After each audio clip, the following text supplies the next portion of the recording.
We are back here live on the DeGenWrestling podcast. Yes, we are. And finally, you say we are here live. Yeah, I was making fun of you. It's my thing. It's what I do. So, ladies and gentlemen, as you may or may not know, Survivor Series happened last night. What? I know, right? Did they survive?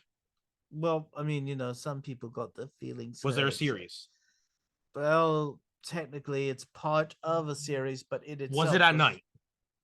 Yes. Okay. Yes, it was.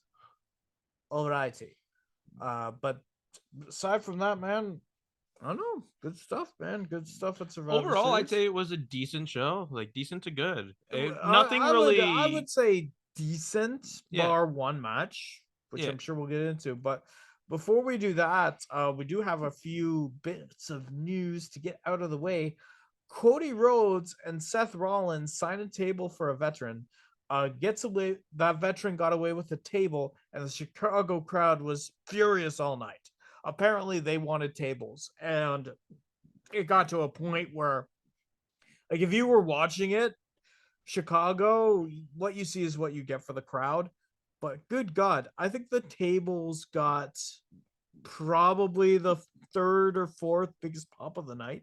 Yeah, so Cody and Seth Rollins signed a table and gave it to that. That was the SmackDown before. Yeah, the SmackDown before. And actually, when they mentioned they were giving it to a vet, the Chicago crowd claps for that. So which that is was good. And very good. Cody was pretty sure he was going to get in shit with Jason Jordan in the back because of this. Why? Did you not watch it? Why in blazes would Jason Jordan give them crap? And don't tell me it's because they needed a table for a spot. They got like no, just because you're giving away property. Yeah, but what are the chances that's going to show up on eBay? It's for a veteran. Oh, then very likely. Kurt Angle is set to undergo neck surgery in 2024 because his hand doesn't work to grab things. Yeah, that's not great. No, it isn't. You said you blame Baron Corbin? Yeah, I believe if Kurt Angle had a better last match than Baron Corbin, this wouldn't be happening.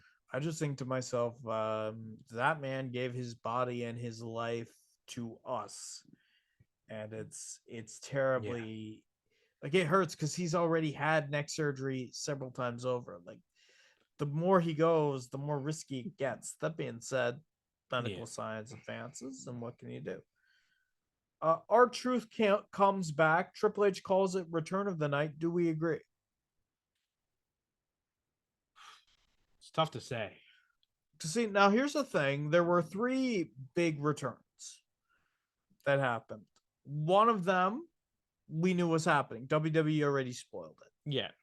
So I can't really count that because WWE spoiled it. It's down to R-Truth and one other person, and we didn't get to see that other person do any of the things that made that other person be loved. That being said, R-Truth eating Ruffles, totally in character. After a long time away, I don't know. I can see the argument. I'm sure you can. Eating Ruffles. LA Knight's Slim Jim commercial is more entertaining than the women's match it followed. Is this a problem for the women's match? I don't think it's a problem for the women's match. I just think it goes to show how great LA Knight is. That Slim Jim commercial was something incredibly special. I will give it that. Finally, Triple H inadvertently calls Jade Cargill Green at the Survivor Series press conference. Well, it's just true. That's true, but this is why you don't make hype signings. Yeah, I was actually really worried that they were going to bring her in too fast on like a Raw or SmackDown and then realize, oh, she's not ready for this. But they're actually taking their time with her to get her ready for this, which is good. So the way I look at it, though, is she better be a great ROI when she gets in there. Yeah. Because she, like, personally, I don't think she should have signed there. I think if anything, Jade should have gone to Impact. I think Impact would have been great for her compared to AEW, where she was outclassed in nearly everything. And WWE, which, yeah, if you look at the women's division, kind of stacked. Yeah, but I think signing with WWE was the right decision. Just it's the right decision for her financially. I I just don't don't even think it mean was the right. financially. I mean for getting better. It's probably the best spot for her to get better. Fair enough. It's time for God damn it. We each both have one today. So Ben, you want to talk about Yeah, Raquel? so for someone who has a gimmick of my back is great, it sure does give out a lot, Raquel Rodriguez. I don't understand how that you can book somebody be like, hey, they have a strong back. It's great. Look at my back. And then it gives out anytime she tries to lift up somebody. And it doesn't even have to be somebody the size of Nia Jax either, Yeah, which it is seems to happen like even Rhea Ripley when she tried to lift her a bit yeah. ago. Like it's ridiculous that it's I have this great back. Let me just collapse while I show it off. First, like on the exact opposite end of the spectrum, Shawn Michaels from 02 to 2010 was billed as having a terrible back. Yeah. And so what happened? Opponents target it. And what happens if Shawn does something that uses the back? Shawn sells an injury, but the crowd pops for it.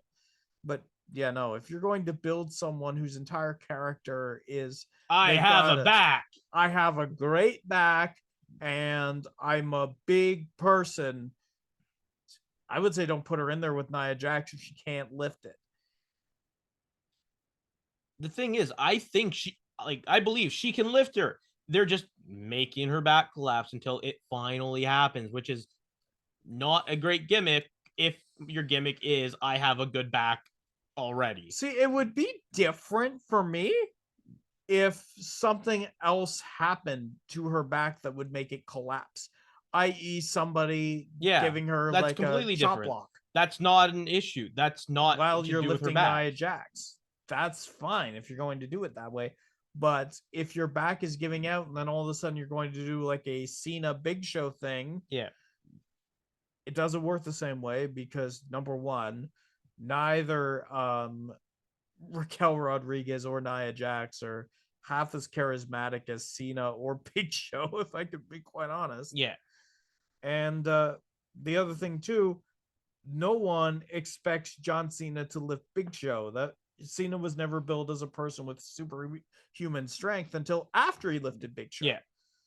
So yeah, I get where you're coming from. All right. So what's yours? CM Punk. CM Punk, regardless of how you feel about him, is 100% right about one thing. Regardless of where you stand on the Punk side of things, you could be his number one fan, you could be his number one hater. He proved Ryback is a grade A moron. Yeah. And he did it without doing anything. So Ryback was promoting some third-rate nutrition supplements, which, by the way, if you're going to take nutrition supplements, do you really want to take it from a guy whose entire gimmick is eat as much as you can? No. That being said, Ryback said that he would retire if CM Punk made his return on Saturday, November 25th.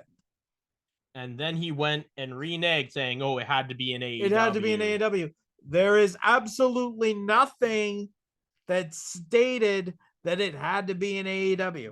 No. Diddly squat. It was heavily implied it was Survivor Series. Retire. The other he hasn't had a match since 2018, thankfully, so maybe just consider yourself retired already. The other thing, too, goddamn, you've had not one, but 2 Twitter polls in 2021 where you got voted with an overwhelming majority to retire. Yeah. Both of them. And you can't just say, the internet trolls ruined it. No. You've got a consensus of fans who want you to go away, and quite frankly, they've got every reason to see why. Yeah. Has Ryback ever had a passable match? I'm not talking good. I'm talking passable. I would say he's had a passable one. I can't think of any, I'm sorry, but this man makes Bill Goldberg look like Brock Lesnar in terms of a powerhouse wrestler. Yeah. You have Goldberg chants going through Ryback's whole undefeated feed me more run. Dude could barely wrestle 2 minutes before getting gassed. I'm sorry. Hell, I will take, and I will go on record by saying this, I will take Bill Goldberg in the 2010s and 2020 over Ryback. Because at least when Goldberg did the whole 2-minute crap show thing, it was boom, done, gone. I didn't have to see it every week. Yeah. Ryback is a stain on the wrestling business. And the fact of the matter that he keeps on sticking around and trying to like build up hype for himself is nothing short of grade A ridiculous. The idea that you took CM Punk's entire diatribe when he left WWE in 2014, denounced all of it, and then sided with it 6 months later. Yep. Proves how much of a dumbass you are. And I don't like defending anything that CM Punk does right now. I'll go straight on record in saying that. But god damn, was he right about you? Pathetic. Okay.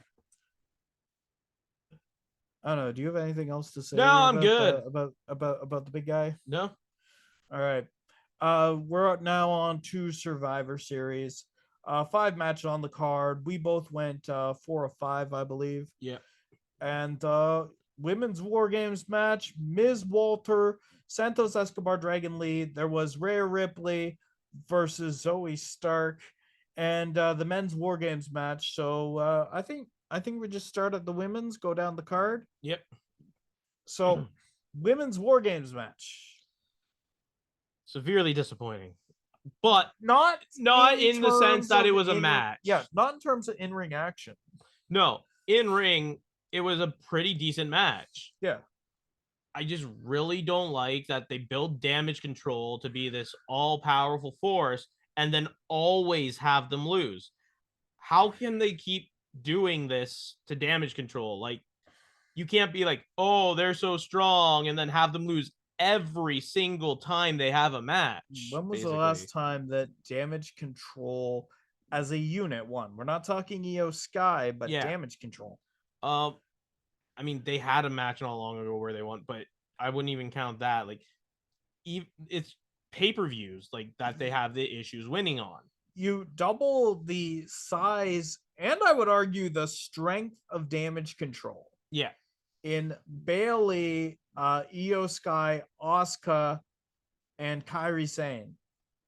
Yeah. And you're telling me they can't beat a team whose whole entire gimmick was our whole alliance is held together by a thread. Yeah. Really? And throughout most of the match, Damage Control did not get in many, if any, significant offense against Charlotte Flair, Bianca Belair, Becky Lynch, and Shotzi. Not much of it. They got that I remember. Fair bit. It's just ridiculous that people like Bianca Belair, Charlotte Flair, and unfortunately what seems to be now Becky Lynch can take on 3 people at once, no problem, come out on top after getting beaten down by even, say, 4 people, but still come out on top like they're Superwoman or whatever. It's ridiculous. I'm tired of seeing, especially Bianca Belair and Charlotte Flair get shot after shot and end up winning when they should be at the back of the line at this point. 1,000% with you. 1,000% with you. That being said, next up is Walter versus The Miz. And I gotta be honest with you, I really enjoyed Miz's characterization throughout this match. I loved this match. You know, and it's not technically brilliant. No. It is not a spot fest, but it is a match that really showed, number one, how intelligent Miz is. Yeah. How well Miz can actually go. Yeah. And the fact remains, between this match and the last 3 on Monday Night Raw, how diverse Miz is as a talent. Yeah, Miz is very diverse. He doesn't get to show it off much, but lately he's been really showing it and bringing it. Absolutely. Like, if you can go on a technical match against Walter, yeah, and not exactly outclass him, but outthink him, that's something real special. Yeah. Miz's entire idea was be the dirtiest SOB in the game, use every aspect of the ring, like taking Walter's entire mantra and using it against him in the dirtiest, sleaziest ways possible. For example, Miz spent a good chunk of the match with Walter's leg against a ring post. Targeting it well, using the dirtiest tactics you could possibly imagine. The idea of Miz distracting and then the low blow to Walter and still going after that leg. Yeah, that's the only thing I would call dirty. Everything else was pretty above level. It was just smart on his part to use it. Yeah. It was fantastic. If you're going to have Miz be that way, significant threat to Walter. That being said, Walter was just too overwhelming at that time. But you always have that sense. Like, I certainly have that sense now. I'd like to see Miz Walter again, and I could realistically see Miz going out on top because of the way he was characterized in this match. Yeah. It's very similar to how Chad Gable was, but much more asshole face than perseverant face. Which, by the way, fantastic match. A match that was less fantastic, at least to me, is the next one up. Santos Escobar versus Dragon Lee. Yeah, so it was there. There's nothing really outstanding to say about the match. It was a match on a pay-per-view that could have been on like a Friday Night SmackDown. I don't really have much to say about this match other than it's just being used to build towards Santos and Ray. Yeah. My big problem with this match, and most of all Dragon Lee's matches lately, is that they haven't gone nearly as hard as Dominic Mysterio and Dragon Lee on Raw 6 months ago. Like, nothing's even come close to that. Yeah. Credits, by the way, to Dom Mysterio and Dragon Lee for that being Dragon Lee's best match by far. But if we're supposed to be anointing this person as the next Rey Mysterio, at this point, I need to see more. Especially that you're in a big match environment, Survivor Series, in front of a great crowd, Chicago, and you pull out something like this. I mean, the crowd was more into it than we were. I will say that. Yeah, but so the crowd, maybe it was better live. The crowd, though, was more into Rhea Ripley, Zoe Stark than we were. Like, the crowd was great all night. Yeah, the crowd was great. But that being said, the crowd was noticeably down for this match compared to Ms. Walter. Yeah. Which felt like a pay-per-view. Yeah. This did not. And neither did the next one, Rhea Ripley versus Zoe Stark. Yeah, no, this one, I can't picture Zoe Stark winning, so I never bought into it. I don't know why she was there. It was not a match on a pay-per-view, or it was not a worthy match on a pay-per-view, in my opinion. No. I got extremely bored during it and started playing Tetris, actually. I had to go throw up stomach acid during this match, and I hate doing that at a pay-per-view, but the idea that I came back and felt like I missed nothing is just a real blight on this. There's just no way they were going to have Rhea Ripley lose to Zoe Stark, even with all the story they're telling with Rhea Ripley being distracted by the Judgment Day. But even then, it was completely unbelievable. That storyline wasn't even built. Yeah, and it wasn't even like felt there. Like, it seemed out of place. Zoe Stark had no right being in that match. And you could have built it in a way where it felt like she did. Yeah. You could have, instead of having Zoe Stark come out and say that Rhea Ripley is distracted, show it. Yeah. Have Zoe Stark go through a few people on the roster, face or heel. Meanwhile, Rhea Ripley is too distracted to watch the match because she's managing Judgment Day issues. Yeah, I just don't think that Zoe Stark really fit into this at all. No, and the way that it was built was terrible because it made Zoe Stark seem like a grade A dumbass because you didn't have the build behind it. Yeah. Zoe Stark as an action going in and invading Judgment Day's locker room with Shayna Baszler. Cool visual, terrible idea. Yeah. Because logistically, if you're the Judgment Day who views their time and space as sacred, if somebody comes in that they don't want there, you're on their radar now. They're going to be focused against you, and you're going to lose because that was the stupidest thing you could have done. Yeah.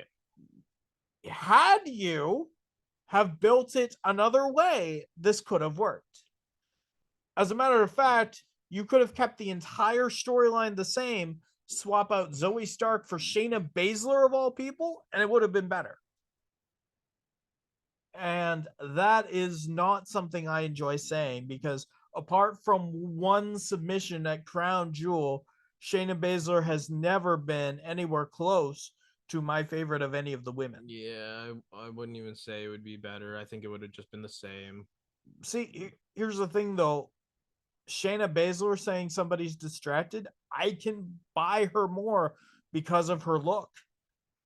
And if you're going to build Zoe Stark at all, like this isn't I can't because of her voice, and she irritates you. I get it. I get why. I'm just saying she has proven herself to be a tough as nails broad inside of that ring.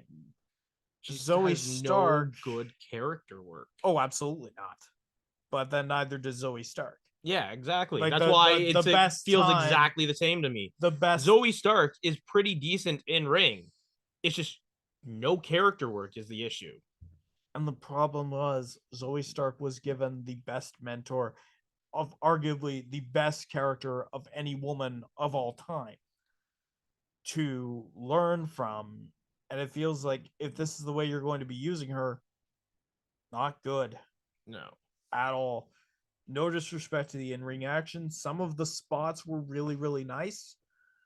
But the crowd, by all intents and purposes, were not into this. Neither were we. Yeah. That being said, it's time for something we were interested in. The men's War Games match. So men's War Games started off with Seth Rollins versus Finn Balor. Yeah. And Seth Rollins running and just diving at Finn Balor before anything could really, before the door was even shut. Yeah. I love that. Yeah, I'm like, okay, let's start this right away. Yeah. The thing is, when both of them are in, that's when no bell should have rang, but the match start. Like, realistically, that bell should have never rang at all. Yeah. But yeah, no, this was a mile a minute. And again, surprises the hell out of me from Seth Rollins, who we've had beat in, has a very, very bad back. Yeah. But yeah, no, he's doing all of this stuff that is bad for the back. Yeah. So after that, so it was Seth Rollins, Finn Balor, and then after Balor, or the first person to enter after that, JD McDonough. Came in, started beating on Rollins as well. Great stuff. Throws in kendo sticks. Yeah, throwing kendo sticks. One for him, one for Finn, great. Which made sense. JD McDonough being the second person to enter from the Judgment Day made perfect sense. Then Jey Uso being the second person from the other team and seeing how McIntyre reacted was brilliant. That was beautiful.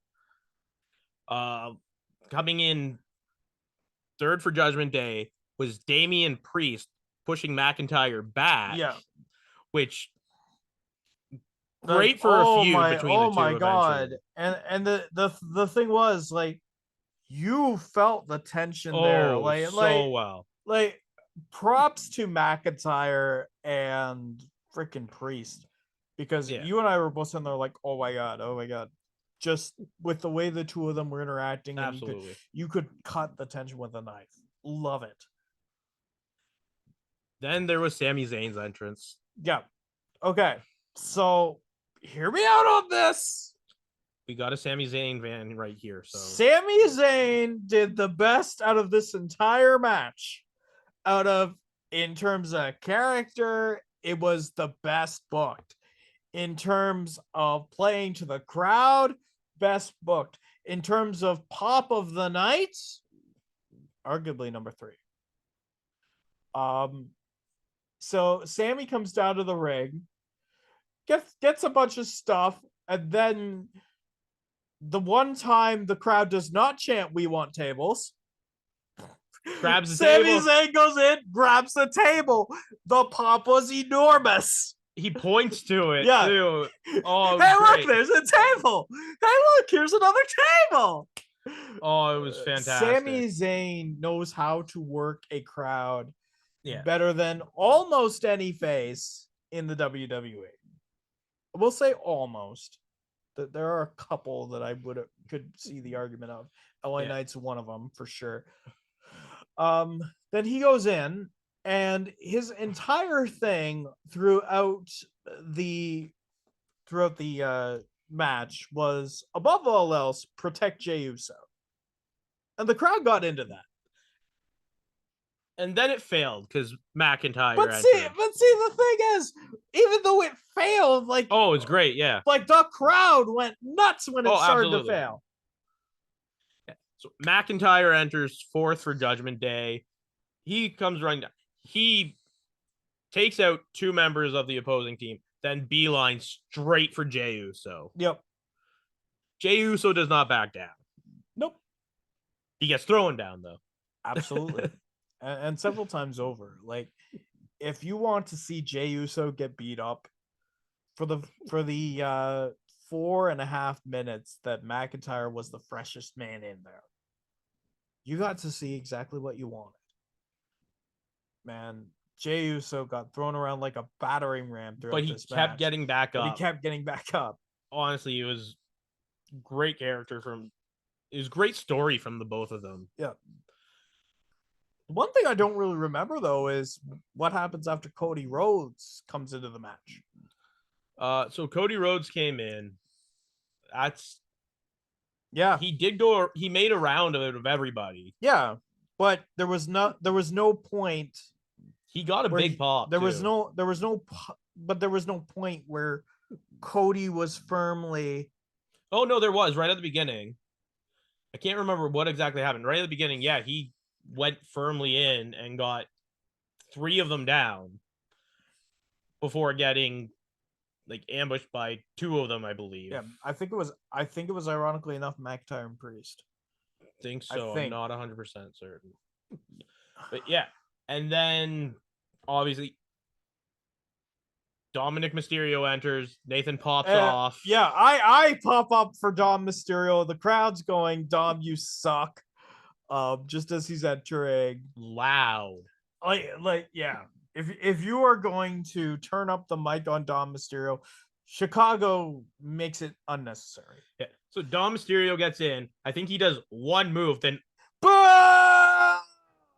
then he gets attacked by like everybody. Yeah. He gets like one offense off. Yeah. He gets one offense off, and all of a sudden, Sami Zayn, Cody Rhodes, freaking Jey Uso. Oh man, they all start beating him senseless. Rollins start beating him senseless, and the crowd goes nuts for it. Yeah. So at that point, Judgment Day takes over. Like Dom Mysterio, being the MVP of his team, clearly gives every other Judgment Day member time to rest as he's getting mercilessly beat on. Rhea Ripley runs down with the briefcase. Oh yeah, but here's the thing, like. It comes down, like the time comes down for Randy Orton. It comes down with a 0. Yeah. There's nothing there. Yeah. For like 10 seconds, and it is sold. Randy Orton is not there. Rhea Ripley comes down with the briefcase. With the referee, a second referee. Jessica Carr. And just as Rhea is about to cash in on behalf of Damian Priest per the plan, Voices hits. Place goes nuts. Absolutely insane. Like possibly biggest pop of the night. Orton gets down to the ring. It's announced that the cash-in never actually happened. Yep. It never fully went through. Orton hits a couple power slams. He looks great while he's doing this. Oh, fantastic. He never lost a beat. Like, then he comes face to face with Jey Uso. Yep. He's getting down to do an RKO on I can't remember who. Before that, he was facing one of the people he power slammed. I think it was JD. It was either him or Dom Mysterio, I believe. And then he realizes Jey Uso's in the corner, and he turns as he gets up, says a few things to Jey. Jey says a few things back. Somebody goes to attack Randy from behind, and Jey Uso super kicks. Yeah. That seemingly earning Orton's trust for now. Yep. We don't know what it's going to be like on Monday. Not at all. But then we get to the really big spots. Okay, so first of all, everyone surrounding JD McDonough. Yep. JD always seems to get that spot. Yep. I think he's the best one for it. Oh yeah, honestly. Absolutely. Because here's the thing, you don't want Dom Mysterio in that spot. And if a spot's like that's going to happen, you want it to be either JD or Dom. Yeah. Finn is too big and you're pushing Priest too hard. And Dom would never forfeit. So in this case, JD's in a spot where he's cornered by all five members. Basically. He is clearly going to forfeit. He is clearly going to forfeit War Games. Yeah. Stopped by Seth Rollins. Stopped by Sami Zayn. Yeah. Then you get the shot of Orton just like look at his lip and he's like, oh my God. Yeah. So as soon as I see, I'm like, oh my God, they're not going to. Yeah. And then it took you a few seconds to catch on. I'm like, what the hell? Like, oh my God. I'm freaking out. I'm like, they're going to. Oh my God, this is gonna be so great. And it is.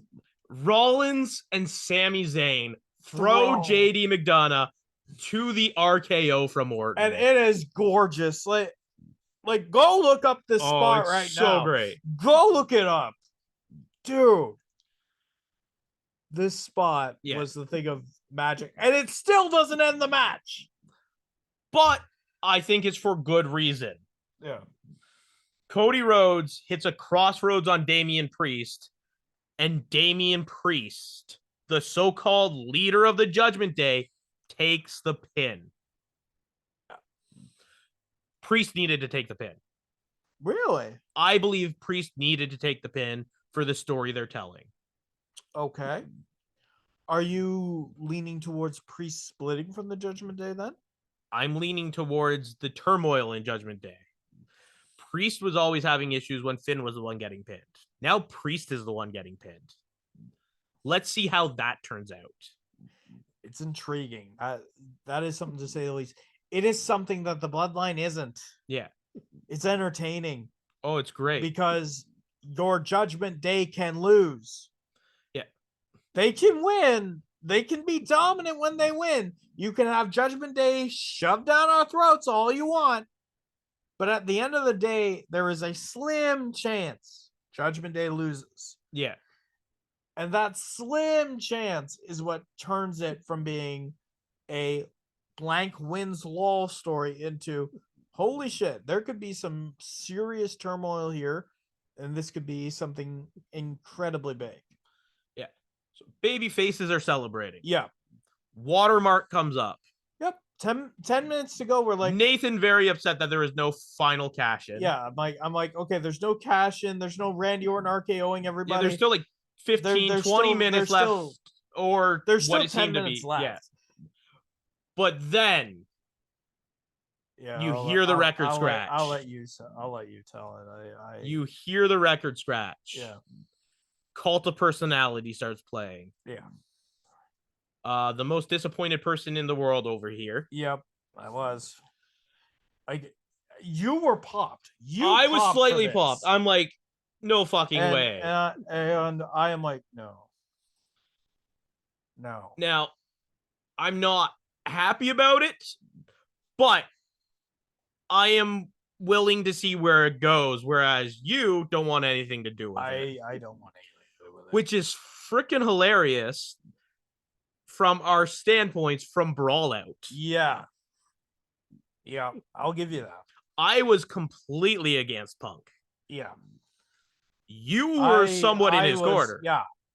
And I'll say this here, why not? Anyone who knows me knows I was a huge CM Punk fan. Huge. I said to the point in 2014 when the Punk side of the story came out, that was the only side I needed to hear. Yeah. CM Punk was wronged by the WWE, and it made complete and utter sense. And I still think there's at least a degree of truth to the Punk side of story from WWE. When he came back to AEW in 2021, I told myself that if I were to ever have kids and they wanted to get into wrestling, I would show them that, because his return was legendary in AEW, and I still believe that. I might show them his match against MJF, or his match series against MJF, because that was great. Everything else was kind of underwhelming. And now fast forward to Brawl Out. But then we get to Brawl Out, and you were firmly on his side for a bit. In the Punk Elite stuff, I was firmly Team Punk for the longest time, because I believed then, just as I do now, that the Elite has too much power. And I believe that if the Elite were in positions of managerial authority, they should never have approached and gotten the face of a talent. Whereas I am on the other side, because Punk distinctively told them, if they have a problem with him, come to my face and say it. I also think that Brandon Cutler should have been fired during Brawl Out. I do not. Because he came in with his camera. No, he did not. He did not? He did not. We've been through this. That was the thing that... No, we have been through this. He did not. There is no footage of it at all. Yeah. So needless to say, I was firmly Team Punk. You were firmly Team Elite. And then more news came out. Yeah. News came out about how out of Team Elite, the Young Bucks were the ones who antagonized Punk out of anything. Kenny Omega was just there to get Larry out, Punk's dog. I get more out that say, okay, it's very clear from everyone who is not Ace Steel, that CM Punk was the one who was antagonizing Team Elite. Yeah. You get the sense, and this was undeniable even to me at the time, Ace Steel bit a guy. Yeah. Ace Steel bit Kenny Omega. Yeah. Like that. And even that, Team Punk versus Team Elite, like that was the one thing I will concede. Yeah. So Ace Steel should have been fired. So the Young Bucks went to talk to Punk about his comments. Yeah. And apparently Punk said no and threw a punch at them. Yep. What started the whole thing. Yep. And the more that came out, the more that I was like, oh God. Yeah. I hate the fact that I have to support this guy. And then the 2023 stuff with AEW happened, where Punk was getting his own show with AEW Collision. Yeah. I'm like, I will give this a shot. I'm optimistic. Don't betray me any more than this already has.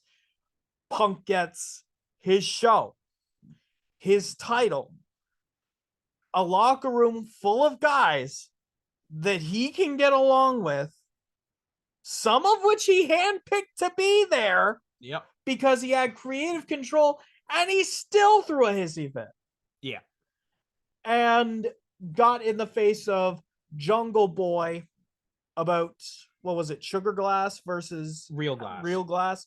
Punk wanted the sugar glass. Jungle Boy laughed him off, and then Punk just could not take that. He got that deranged look in his Punk eye. was banning people from showing up at Collision that were booked on the show and things like that. It was ridiculous. At that point, from all accounts, because there is footage that exists of in the backstage when Punk freaked out at Jungle Boy and then freaked out at Tony Khan. Yeah. There is footage there. We have not seen it. We have not. I don't think it's been released at all because I don't think it would be. Yeah, that shit is. So, yeah. So I'm sorry. When you go and you threaten a guy who has given you everything, like this wasn't the case in WWE where it was clear CM Punk was being wrong. No, he was being treated very, very well for the most part. And you freak out that you hate the place, that you want to leave, that you got in the face of Tony Khan, that Tony Khan feared for his life, which I believe. Yeah. Then I have to look back and look at all the things that you took away. Number one, you took away whatever that pay-per-view was for all of the fans who wanted to see it. And it was a great pay-per-view. It was. That's what I remember. I don't remember its name or anything on it because of the CM Punk drama overshadowing it. Yeah. So you stole that. Number two, you stole $60 from everybody who had paid to watch it on pay-per-view. Because at the end of the day, we're all nerds. We found out about this stuff. Yeah. During the pay-per-view itself, you screwed over Samoa Joe, who by all accounts was said to be the one to try to defuse any CM Punk situation at any point in time during that night. And you screwed over every fan who bought a ticket to, I think it was Wembley. It was Wembley. It was Wembley. Yeah, it was Wembley. You screwed over AEW on their biggest night in front of the best crowd you could have had. It was all in Wembley. Yeah. And I couldn't believe that somebody who I looked up to as being the voice of the voiceless would be that big of a petty entitled bitch. And it hurt. Yeah. So now we're somewhat on opposite sides of the coin, whereas I'm interested to see where it goes because I think he'll have more of a leash on him in WWE. I hope to God he does. I can't see him not. Like, they didn't even have him speak at the press conference, which was great. That's good. I didn't want to. But enough about that. Let's get on to the lovely aftermath that we've got going on here. That being said, we are on opposite sides. He wants to see how this happens.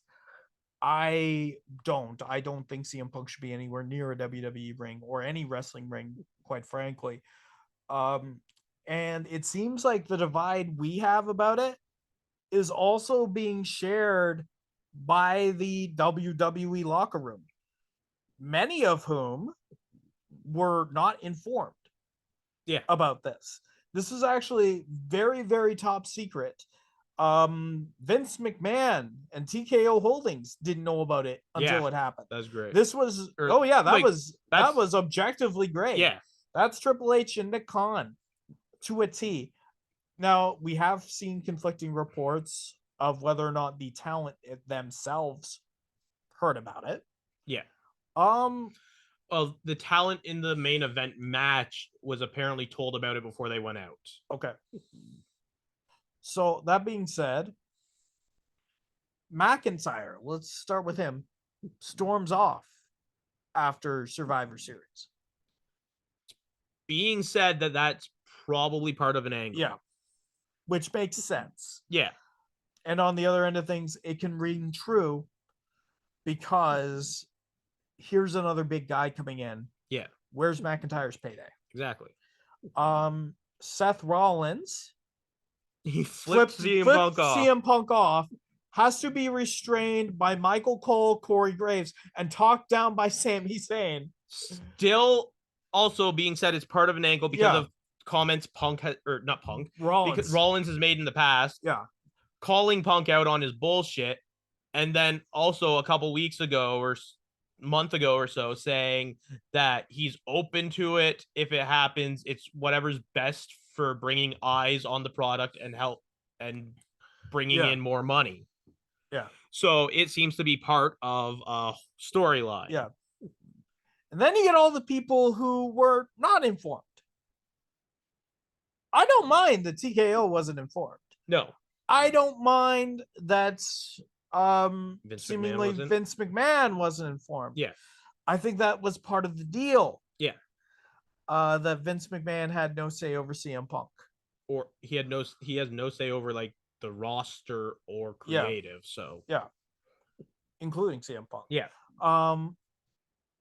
But when you get right down to it, if you're going to bring in a figure as polarizing as Punk, we'll say, I think your locker room, at least in full, needed to know.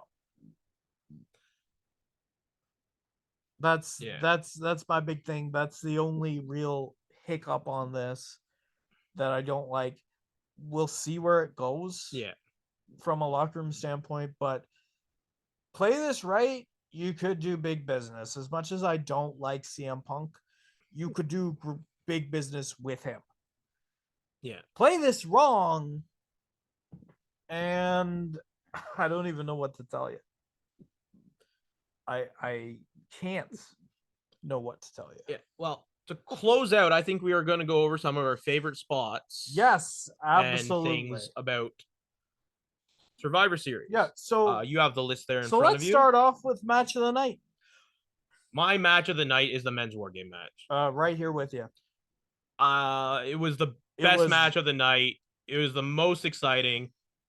There was next to nonstop action while that was going on. And it was great. And even still, it didn't feel like any of that action was there for the sake of action. No. Nothing bar the RKO felt like a spot. Yeah, there were so many storylines going on in that at once. It was great. Fantastic.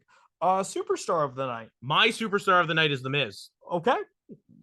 He put up a fantastic match against Gunther. He showed that he can go with some of the best in the world. And I believe Miz is such an underrated talent. And this match really shows it. For me, Miz is number 2. Behind my number 1, Sami Zayn, obviously. Yeah. I know you. Sami Zayn, pop of the night. And much like the entirety of the storyline itself, Sami Zayn was the glue that held this match together. If you needed a pop, Sami Zayn was the one to provide it. If you needed somebody to build drama and intrigue, Sami Zayn was the one to provide it. Sami Zayn did so many little things in this match to make it as great as it could possibly be. No disrespect to anybody else, and certainly no disrespect to The Miz, who also, I agree, put up a great showing. Sami Zayn, superstar of the night for me. Spot of the night. The RKO. Yeah. It's Seth, Sammy throwing JD McDonough off of the cage into the RKO. That's spot of the night. Yeah. Hands down. 1000%. Surprise of the night. Seth, Sami Zayn throwing JD McDonough off of the top of the cage to the RKO. I would say that. But R-Truth, man! R-Truth came back to the WWE. He's putting on a full bit right now. Yeah, but no, it was completely fine, obvious. Putting on fine. He ate Ruffles. It was cool. No. I actually think the surprise of the night was how the Randy Orton match happened. Yeah. Because when you look at it, like you and I were completely hoodwinked by it. Rhea Ripley comes down with the briefcase. Randy Orton's music hits. I wouldn't say it was, but it was damn good. Like as soon as Rhea started running down, I'm like, oh, this is how Orton's appearing. I love it. The whole thing was damn good. With all due respect, that RKO, without a doubt, spot of the night. But in terms of surprise, if you're going to build Orton as being there, it's obvious. Best way and best surprise you could have had. Oh, the surprise was a throw, though. No. Yeah. And that being said, worst of the night. Zoe Stark versus Rhea Ripley. I would have to, yeah. It's not the most underwhelming. It is just the worst. If you take a look at this card objectively, yeah, the match with the least amount of intrigue is Zoe Stark versus Rhea Ripley. Yeah. I will give it this though. It was the least intriguing for the right reason, because Rhea Ripley was helping to build the War Games match. Yeah. Like mad. Like Rhea Ripley is how to do a part-time champion right. Yeah, I don't think this should have had a spot on the cards, only because it's hard to buy Zoe Stark in that position. Here's the thing. That thing took 5 or 6 minutes, right? It went like 10, 15. It went 10 minutes? It went like 10 to 15 minutes. Okay, so you take it off.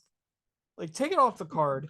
Give 5 more minutes. Rhea deserves to be on the pay-per-view is the thing. Yeah. Which is I'm fine with. I just think Zoe didn't have a business being there. No. Happy Rhea had a match on pay-per-view again, finally. But who would you have her against? Anybody but Zoe Stark. Any of the other women that were in that match to qualify to be the person there would have been a better choice. Oh, including Shayna. Unfortunately. Yeah. Like I said, would have been a better choice. Doesn't mean it would have been any better on here. And as for me, worst of the night, I am going to go with Rhea Ripley versus Zoe Stark. I completely agree with everything you say. And it's no disrespect to Rhea. It's no disrespect to Zoe. No. It was not built well. Oh, terribly built. And the match itself, because it wasn't built well, really ends up hurting you in the long run. With that being said, though, I think we've just about covered everything that I want to talk about. Yeah, I think we've covered about pretty much everything. So, Randy Orton, CM Punk on Raw tomorrow night. Yes. We will be covering that next week's podcast. Possibly. You know what? Depending on how big it is, I don't mind covering it after it happens. Yeah, we'll see. Like immediately after. I don't care. It's one of those things where, that could be monumental. So go out, follow us on TikTok. We might post it there. Yeah. That's generally where we post everything that's not the podcast. Yeah. And as things happen. Follow us at DeGenWrestling on TikTok for your quote unquote, because somebody gets mad at me every time I say this, live updates for our stuff as it continues to go, whether it's reactions, whether it's just comedy based, whether it's somebody who decides to screw me over on a top 10 tier list. Hey, that hasn't been posted yet. I know, but they don't know how you screwed me over. They just know that you screwed me over. Stay tuned. It's going to be great. And what isn't? With that being said, thanks so much, guys, and have a great night, morning, afternoon, whatever the hell you watch this. Thanks so much. Bye-bye.